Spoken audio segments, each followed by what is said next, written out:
Tens of millions of dollars in bonds for the Stonegate community planned near Peavine Mountain. Elizabeth Olvera joins us now live in the newsroom after speaking with the city and developers. And Liz, they both wanted to really clarify a few things. Yeah, Kristen, they really wanted to make it clear that the city is not necessarily giving the developers money and that it has nothing to do with the city's general fund or even taxpayer dollars. So this is phase one right here. Reno City Council is looking into helping Stonegate developers get the money they need for infrastructure costs. Currently, there are no utility lines serving that area. Water lines will be dedicated to Tumwa. Sewer lines will be dedicated to Washoe County. It needs to have all the streets, roads, curbs, gutters, sidewalks. Padlock says the project's overall cost for that infrastructure is about $56 million.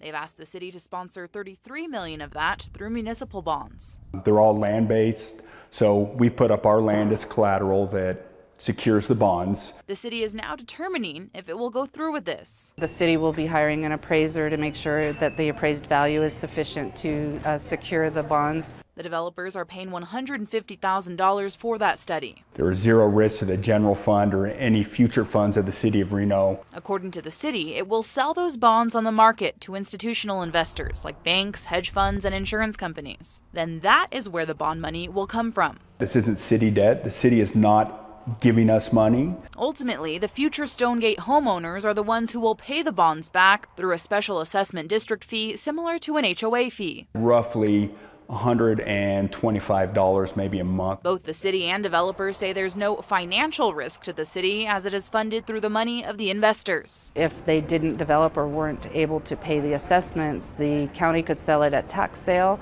or we could default on the bonds. If the bonds did default, the city is the sponsoring entity. It could come back to their bond rating, the overall city's bond rating. Padlock says municipal bonds are also a way to keep home prices down. Better interest rates that allows us to deliver a more affordable home at the end of the day.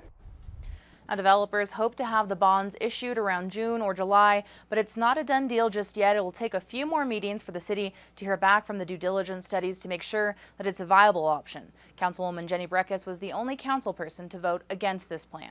Covering the story live in the newsroom, Elizabeth Olvera, 2 News. All right, Liz, thank you. New at 5:30, a little girl from